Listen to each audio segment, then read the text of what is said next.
Welcome back to FastFreddyRC, and today we're going to start the build process of the Tamiya Rising Fighter. Very, very cool. So I thought I would go through the manual, and I'm going to go through it in a little bit more detail. So right off the bat, get yourself a set of ball bearings. The car is going to last that much longer. It'll run smoother. And just overall, you'll find that the performance is better over the long term, and should actually be a lot more free rolling with that set of ball bearings. The other thing that you should do is I would strongly suggest that you get yourself a set of the Tamiya craft tools, the RC tool set, because these are JIS screwdriver. So this is a JIS screwdriver set. And you know, a lot of people will look at this and go, oh well, these are Phillips head. Well, they're not Phillips head. They are definitely JIS, which stands for Japanese Industry Standard. So those would be the two recommendations that I would make for this. This is just going to make your life a whole lot easier using the proper tools. So let's dive into the manual here, and then you'll see what I'm talking about. And because this is a beginner build series, I am going to spend a little bit more time with this. So you can see with this right off the bat, the page is showing you the different units. And I mean, there's the stick transmitter, and then there's the wheel transmitter. Most people today are using this type of a transmitter because it's a lot easier to use as opposed to trying to hold it, the whole sort of square box, and use your fingers for both the throttle and the steering. Whereas one of the wheel type units, this is just like a steering wheel, so you get the feel of how the vehicle's supposed to drive. And it's, you know, the one hand has the trigger finger for your acceleration and brake. So this style is the most commonly used today. Well, if you go through, they're showing you some battery choices, your servo choices. In my case, I'm going to be using this. I got this from Tamiya. This is a Futaba SU300 servo. That's a standard Futaba servo, because I use Futaba radios, which you'll see a bit later. Then you've got the NiCad stick pack, or I should say the nickel metal hydride stick pack, and then of course there's the charger that you'll need for this as well. So as a whole, this kit doesn't come with all of that stuff. You are going to need to buy a radio, you're going to need to buy a servo, a battery, and a charger. Now down below here, it's showing you that there are some paint colors that you might need throughout this build. I'm not going to be doing any painting with this one. When I got my first Tamiya vehicle, a Blackfoot, it was black. I left it black. I put the decals on. I didn't do any extra painting. I didn't see the point. And I had so much fun with that kit. So I won't be doing much of this, if any. Now you go to here, it's showing you the tools, and you see here it says screwdriver large, and it has the plus symbol, and then a screwdriver small has a plus symbol. Well, back in the day, I would have seen this as a Phillips head screwdriver, but they're not Phillips head. They are these JIS screwdrivers, which are narrower. The Phillips head are wider, so the JIS screwdriver set's going to fit into the screws a lot easier. If you're using Phillips, you may find that the head starts to strip as you're putting pressure on it. So I just would suggest those JIS screwdrivers for the build for this. You also are going to need long nose pliers, you're going to need side cutters, tweezers, scissors, and a modeling knife.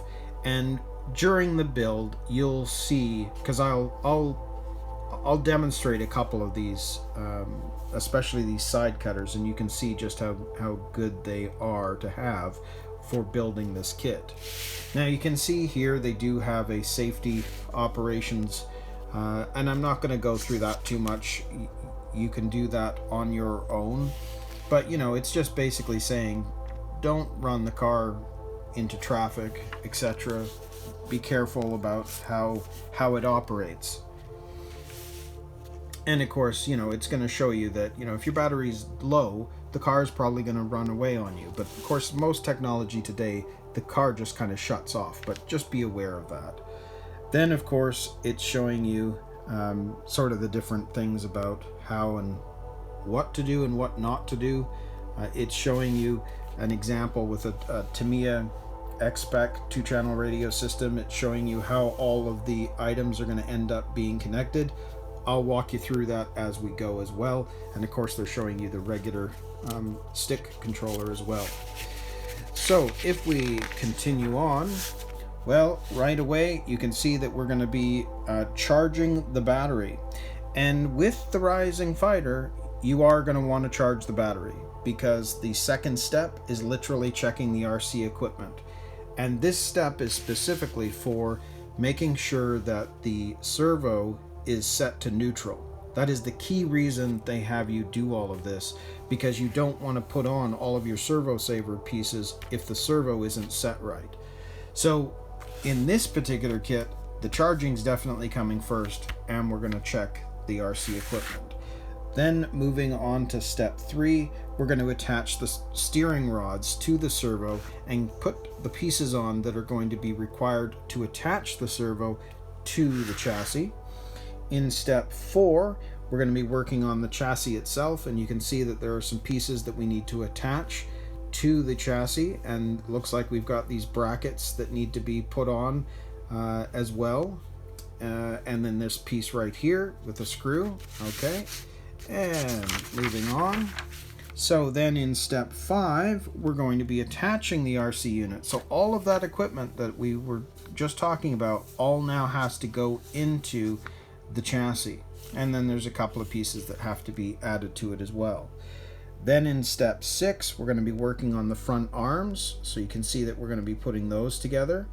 Then in step 7, we're going to be attaching the front arms. So we're actually going to place those into the chassis. This bracket's going to hold them on, and they will be in, and then we've got the bumper to put on as well. Then in step 8, we're going to be assembling the front dampers, so we're going to put those together. Then in 9, we're going to attach the front dampers to the chassis, and it also is showing you that we're going to be connecting the ball connector pieces for the steering arms at this stage. Then we're moving on to step 10, which is also going to be bag B, and we're going to be attaching the counter gear. So we're starting to work on the gears in this step. Then in step 11, we're going to be working on the gearbox. So we're going to put all that together. Then in 12, we're going to be working on the differential gear, and I'll show you some tips along the way just to make sure that this is all being put together properly. And then in step 13, we've got the gearbox. We're going to be putting the two halves together, and that'll be ready for installation. And then in step 14, we're going to be attaching the motor. So we're going to be putting on the pinion, and I'm going to show you how to do that just to make it a little easier. Bit of a tip for you on that one. And then we're going to attach it to the gearbox. Then we move on to 15, and we're going to be attaching the gearbox to the chassis. And of course, these pieces here, since this is a Grasshopper 2 chassis, you can see that these will attach differently to a regular Grasshopper. So we still have these springs that need to be placed into there. So again, I'll show you how to do that. Then in step 16, we're going to assemble the rear dampers. So that'll be similar to the front. And then in 17, we're going to attach the rear dampers, and we'll go through that process.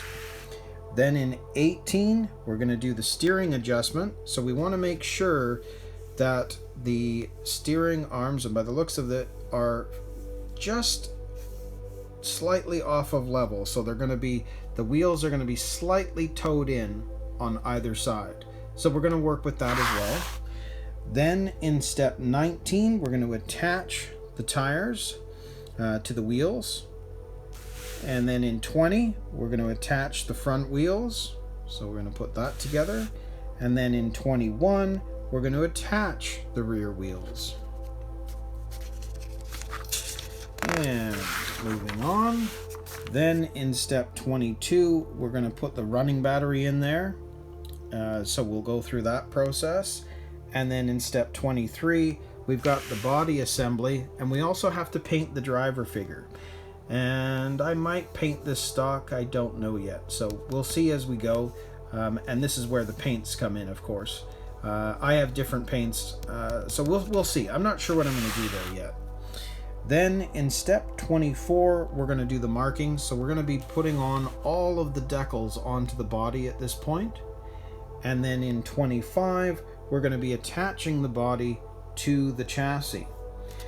And that's it, I believe. I don't know if there's another step here at all. No, but you see here, these are hop-up options. So you could actually get some oil-filled, so CVA dampers, so oil-filled shocks. I'm not going to do that with this kit. I'm going to build this completely stock. But you can see that there are some motor options. So you could get a dirt tune motor. This is interesting. So you could get that, or let's see, rear wheel. I guess there's some rear wheel choices, so that's optional. You can see here, well, this is what we're going to be doing. We're going to be replacing the plastic and brass bushings with a full set of ball bearings. And then the pinion gear, well, there's other options. So it looks like you could get a 19 tooth pinion for this as well. And then over on this side, they're just showing you what to do and what not to do. You've got some troubleshooting. So if you have issues, something's amiss, you didn't do something right, or something just doesn't look right, you can kind of refer to this chart, see what the problem is, see what the cause is, and possible remedy. So they have that at the back of the manual as well. And then they kind of show you some tips of how to drive, kind of showing you how to turn on and off your car. You can see that. So there's different pictures. They're also showing you how to make a track, learn how to drive, and then you can see telling you how to turn it off, what to do with the battery, etc. And then clean the vehicle too after you've used it. Now I don't tend to do that often, just depends. But they're really taking you through everything to try and make sure that your kit lasts a long time. And then here you're going to see all the parts trees that come in your kit, and you'll notice that there are some that are darker color. There'll be some pieces that may not get used in this kit just because they don't. Often different parts trees are used for different kits, and sometimes not all the parts are used. And then everything that's in these bags are all listed here, so you know exactly what's supposed to be in the kit. And of course here you can see that there are parts codes. So let's say you're missing something, or you broke a part during use. You can refer to this and then find a retailer that can order you a part if needed. So very, very cool. So that is the manual over for the Rising Fighter. So if you are interested in following me along, I will be putting out a video on a regular basis for each step. I'm breaking it down just to make this easier for you. And here there will be a link to the series as more videos are added. So if you're building a Rising Fighter yourself and want some help, do check out the videos. And also, if questions come up and you're stuck, do feel free to comment or message me. I'm always happy to help. So there is our manual overview. So until next time, we'll see you in another video.